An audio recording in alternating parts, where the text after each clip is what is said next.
Hello students, कैसे हैं आप सब। आप लोगों के सामने एक नए वीडियो के साथ आज उपस्थित हुआ हूं। पुनः हम लोग भौतिक विज्ञान के अंतर्गत विद्युत से संबंधित छोटे छोटे टॉपिक्स पर अध्ययन कर रहे हैं। इसी के अंतर्गत आज एम्पियर और कूलाम में संबंध, विद्युत परिपथ आरेख और ओम के नियम का हम लोग ओम के नियम को जानेंगे। लेकिन इससे पहले आप हमारे चैनल को सब्सक्राइब नहीं किए हैं तो सब्सक्राइब कर लीजिए और बेल आइकन को दबा दीजिए, जिससे आपको हमारे वीडियो की नोटिफिकेशन तुरंत ही प्राप्त हो जाए। स्टूडेंट्स, एक बात बतानी है आपको। आप लोग वीडियो के अंत तक वीडियो को देखा कीजिए। हम यही देखते हैं कि वीडियो का व्यूज तो है, लेकिन उस हिसाब से वीडियो देखा नहीं गया। ठीक है, उसका जो एवरेज व्यू ड्यूरेशन है बहुत कम होता। तो आप लोग वीडियो को देख तो रहे हैं, क्लिक तो कर रहे हैं, लेकिन उसको पूरा नहीं देखते। अब यदि पूरा नहीं देखेंगे तो उस वीडियो को क्लिक करने का भी कोई लाभ नहीं। वीडियो क्लिक कर देंगे, आप पूरा देखेंगे नहीं, आधा अधूरा देखेंगे और आपकी समझ में फिर नहीं आएगा। आप वीडियो को पूरा देखिए और उससे लाभ उठाइए। हमारे वीडियो बनाने का मकसद यही है कि आप इस वीडियो को देख करके इसका लाभ उठाएं, क्योंकि आप जान रहे हैं क्या स्थितियां हैं, क्या परिस्थितियां हैं। विद्यालय भी खुलने का कोई आसार नज़र नहीं आ रहा है, तो इसलिए आप खुद भी वीडियो देखिए और अपने मित्रों तक भी यदि नहीं पहुंच रहा है किसी कारणवश, तो उनको भी आप जो है वीडियो प्रोवाइड कराइए, उनको भी उसका लिंक दीजिए, वो उसको देखिए, क्योंकि ये आप ही के भलाई के लिए। आपकी बोर्ड की परीक्षा है, उस बोर्ड की परीक्षा के दृष्टिगत, उस बोर्ड की परीक्षा के मद्देनज़र ये इन वीडियो का निर्माण किया जा रहा है, इन सारे वीडियोज का। आप हमारे चैनल के होम पेज पर जाइए, वहाँ पर आपको प्लेलिस्ट मिलेगी। उस प्लेलिस्ट में पार्ट 1, पार्ट 2, पार्ट 3, पार्ट 4, इस तरह से भाग 1, भाग 2, भाग 3, इस तरह से फिजिक्स का भी अलग अलग आपको मिलेगा और केमिस्ट्री का भी अलग अलग आपको मिलेगा। विज्ञान भाग 1 रसायन विज्ञान, विज्ञान भाग 1 भौतिक विज्ञान, इस तरह से आपको वहाँ मिलेगा।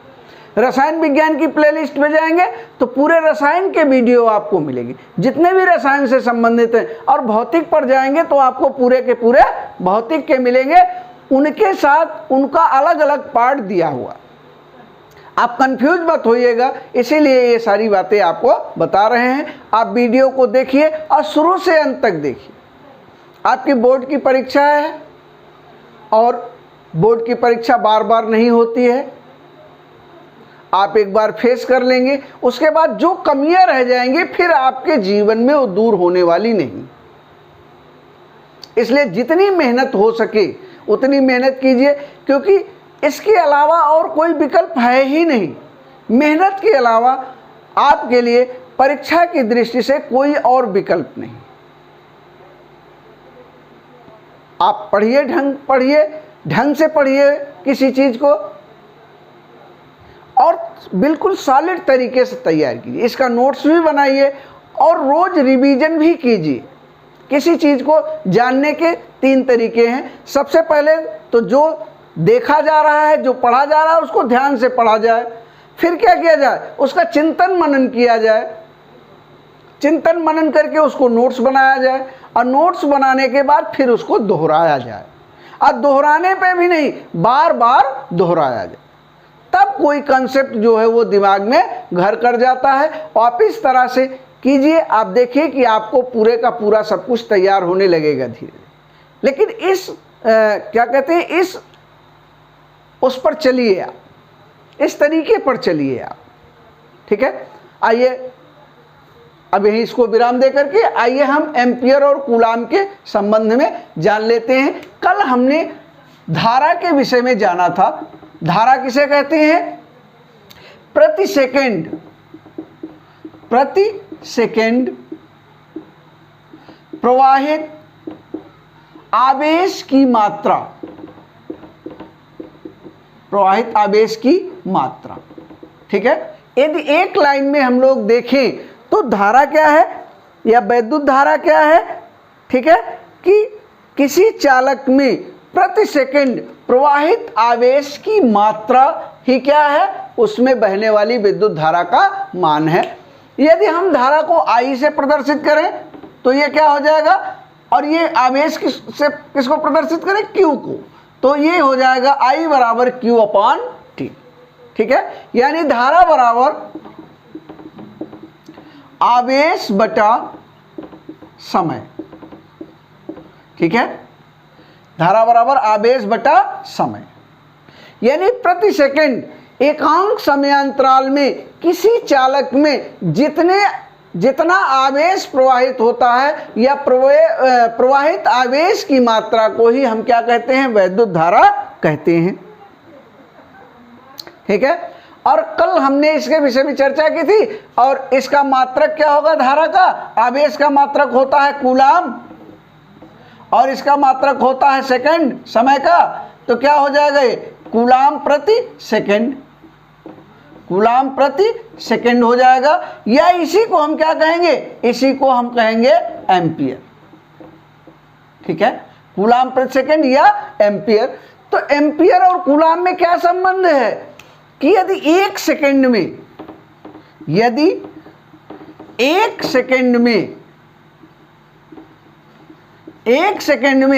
एक कूलाम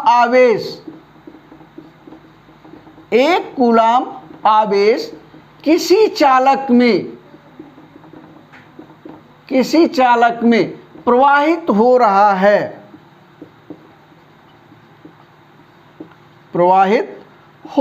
है, तो क्या होगा? उस चालक में 1 एम्पियर की धारा बह रही है, तो उस चालक में जो धारा का मान होगा वो कितना होगा? 1 एम्पियर होगा।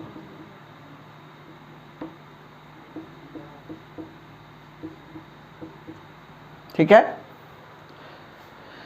यदि एक सेकंड में किसी चालक में 1 कूलाम आवेश प्रवाहित हो रहा है तो उस चालक में धारा का मान कितना होगा? 1 एम्पियर होगा। ठीक है, बात समझ में आई? यानी अब हम क्या कहेंगे कि धारा बराबर आवेश गुणे समय। तो आवेश इज इक्वल टू हो जाएगा, क्या हो जाएगा? आवेश इज इक्वल टू धारा गुणे समय। ये भी कर सकते हैं हम, धारा गुणे समय। आवेश Q है, Q बराबर I इंटू टी। ये भी क्या है? ये भी एक फार्मूला बन गया कि Q बराबर IT। ठीक है, देखिए इसके और छोटे मात्रक हैं एम्पियर के, और छोटे कुछ मात्रक हैं। 1 मिली एम्पियर बराबर 1 मिली एम्पियर बराबर होता है 10 की घात माइनस 3 एम्पियर, और 1 माइक्रो एम्पियर बराबर होता है 10 की घात माइनस 6 एम्पियर। ये धारा के छोटे मात्रक हैं, इनको याद रखिएगा। यदि कहीं कहा जाए 1 मिली एम्पियर बराबर तो क्या कितना होगा? 10 की घात माइनस 3 एम्पियर, और 1 माइक्रो एम्पियर बराबर 10 की घात माइनस 6 एम्पियर। ठीक है, ये समझ में आ गया? ये हो गया एम्पियर और कूलाम में संबंध। अब देखिए, जो धातुओं में इलेक्ट्रॉन के, हम जानते हैं कि जो धातुएं हैं उनमें जो धारा उत्पन्न होती है वो इलेक्ट्रॉनों के प्रवाह से उत्पन्न होती है। जो धारा का प्रवाह है किसके द्वारा? हमने कल पिछले वीडियो में भी बताया था। ये पिछला वीडियो यदि ध्यान से देखे हैं, पूरा देखे हैं, तो उसमें भी, इसीलिए हम कहते हैं पूरा वीडियो ध्यान से देखे, उसमें क्या बताया गया था कि जो इलेक्ट्रॉनों का प्रवाह है, जो धारा है के प्रवाह से उत्पन्न होती है। ठीक है, तो प्रति सेकंड कितने इलेक्ट्रॉन प्रवाहित होंगे? यदि 1 कूलाम आवेश प्रवाहित हो रहा है तो कितने इलेक्ट्रॉन जाएंगे? यानी इलेक्ट्रॉनों की संख्या n is equal to 1 coulomb आवेश बटे 1 इलेक्ट्रॉन पर आवेश।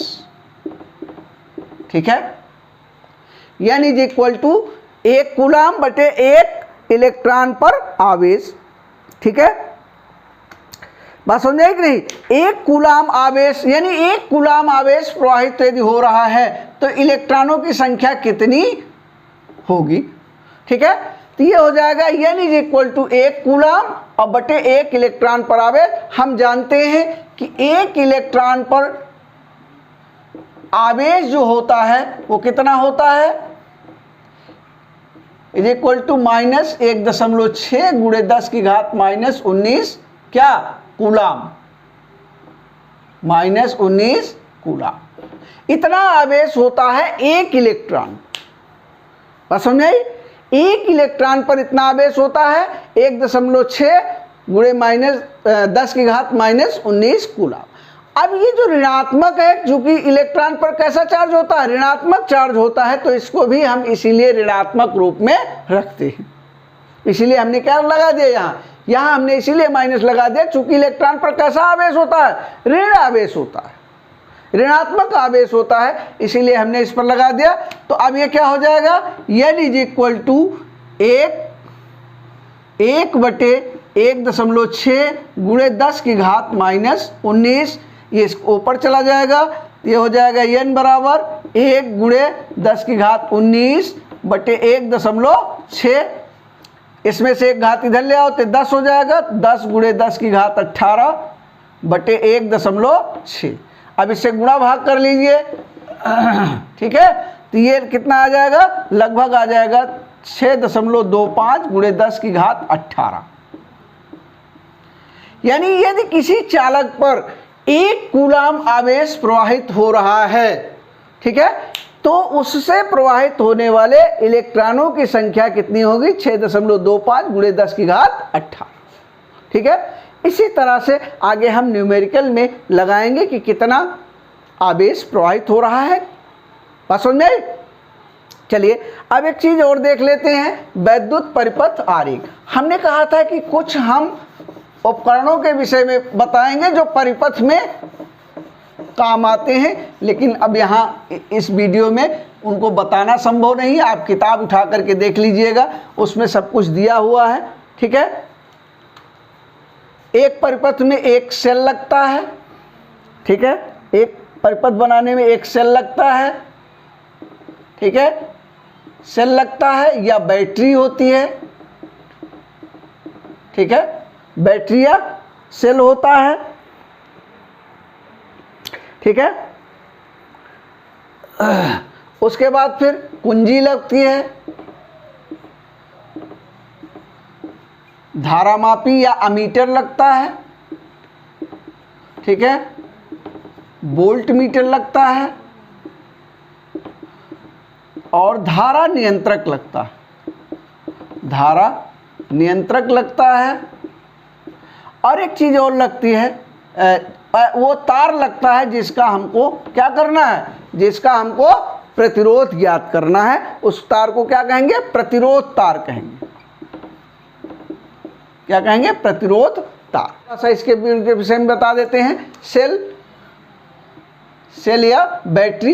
देखिए, जो बैटरी होती है उसका चिन्ह ये होता है, लेकिन जो सेल होती है उसका चिन्ह ये होता है। सॉरी, ये बैटरी है,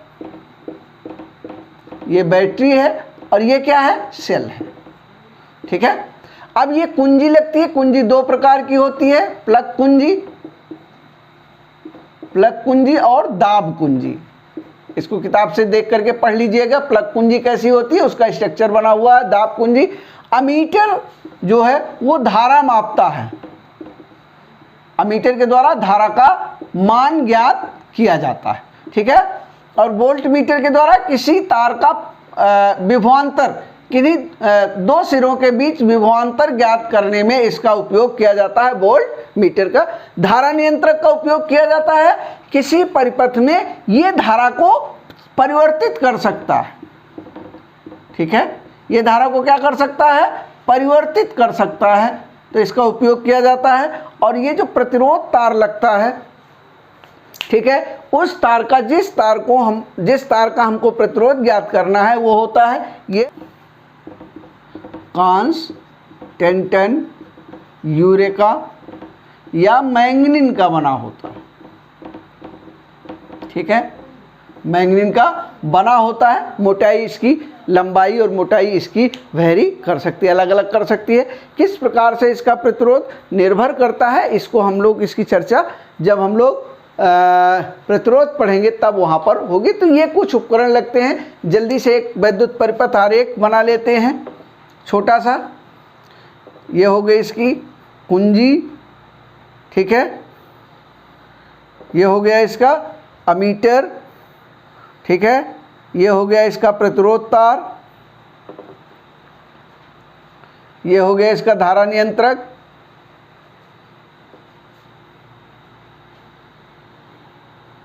ठीक है। यहाँ ये सिरा हो गया, यहाँ पर ये हो गया वोल्ट मीटर, ये दूसरा सिरा हो गया। मान लीजिए सिरा ए है, ये सिरा बी है। ये क्या हो गया, अमीटर हो गया। ये कुंजी हो गई। अब ये परिपथ कैसा है, परिपथ पूर्ण नहीं है, ये खुली है कुंजी, ठीक है। एक हो गई कुंजी, और कैसी कुंजी है, दाब कुंजी, नहीं सॉरी प्लग कुंजी, दाब कुंजी नहीं बल्कि प्लग कुंजी इसको कहेंगे। कुंजी है कैसी, प्लग कुंजी, ठीक है। ये इसका क्या है, धन सिरा है, ये ऋण सिरा है। ये क्या है, एक सेल है। और ये क्या है, धारा नियंत्रक, धारा नियंत्रक है, ठीक है। अब ये अमीटर से धारा मापी जाती है। ये भी धन सिरा है, ये ऋण सिरा है इसका, ये भी इसका धन सिरा है, ये इसका ऋण सिरा है। ये क्या है, ये वोल्ट मीटर है, वोल्ट मीटर है। इसे क्या मापा जाता है, विभवांतर मापा जाता है। इसे क्या मापा जाता है, इसका विभवांतर मापा जाता है। और ये क्या है, ये प्रतिरोध तार,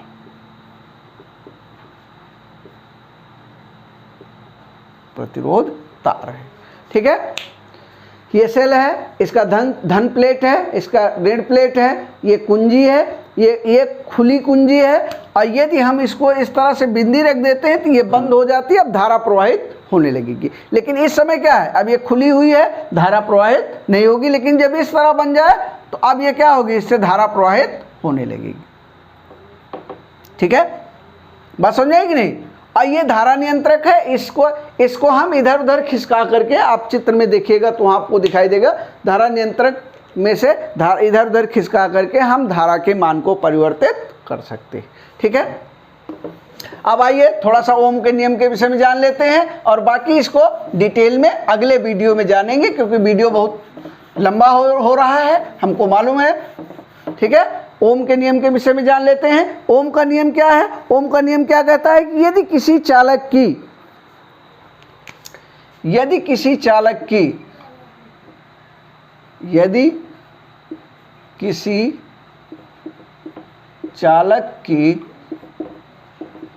भौतिक अवस्थाएं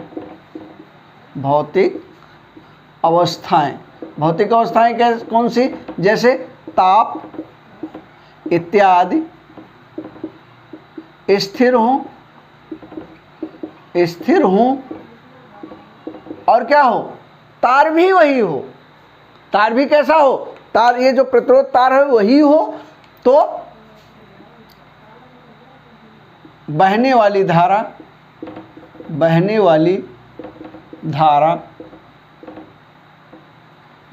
धारा तथा विभवांतर का अनुपात नियत होता है, ठीक है। बस समझाई, का अनुपात क्या होता है, नियत होता है, ठीक है। उसमें लगाया गया विभवांतर और उसमें बहने वाली वैद्युत धारा का अनुपात क्या होता है, नियत होता है। यानी विभवांतर मान लीजिए V है और धारा का कैसी है, I है, तो V/I is equal to constant, ठीक है। यानी अब हम क्या कह सकते हैं कि यदि धारा के मान को परिवर्तित किया जाए तो विभवांतर भी परिवर्तित हो जाएगा। बस समझे, किसी परिपथ में इस धारा नियंत्रक के द्वारा यदि धारा का मान में परिवर्तन किया जाए और ये तार गर्म ना हो, ये तार गर्म ना हो, और क्या हो, तार वही हो, उतनी ही लंबाई का हो, उतनी ही मोटाई का हो, यानी तार की भौतिक अवस्थाएं चालक की भौतिक अवस्थाओं में परिवर्तन ना किया जाए। ठीक है, तो उसके सिरों पर लगाया गया जो विभवांतर है, प्रतिरोध तार के सिरों पर लगाया गया विभवांतर, और उसमें बहने वाली धारा का अनुपात क्या होता है, एक नियतांक होता है। यही ओम का नियम है। ठीक है, इसी को कहते हैं ओम का नियम, ओम का नियम। ठीक है, और इसी नियतांक को क्या कहते हैं, प्रतिरोध कहते हैं। क्या कहते हैं इसी नियतांक को, प्रतिरोध। प्रतिरोध को हम R से प्रदर्शित करते हैं, तो V/I is equal to R। ठीक है, बात समझ आई। इस वीडियो को अब हम यही समाप्त कर रहे हैं, नहीं तो वीडियो बहुत लंबा हो जाएगा। अब हम अगले वीडियो में इसका कॉन्टेक्स्ट लेकर के, ओम के नियम का कॉन्टेक्स्ट लेकर के ओम के नियम का सत्यापन पढ़ेंगे, और किसी तार का विशिष्ट प्रतिरोध क्या होता है उसके विषय में अध्ययन करेंगे। इस वीडियो को हम यही समाप्त कर रहे हैं। वीडियो देखने के लिए आपका बहुत बहुत धन्यवाद।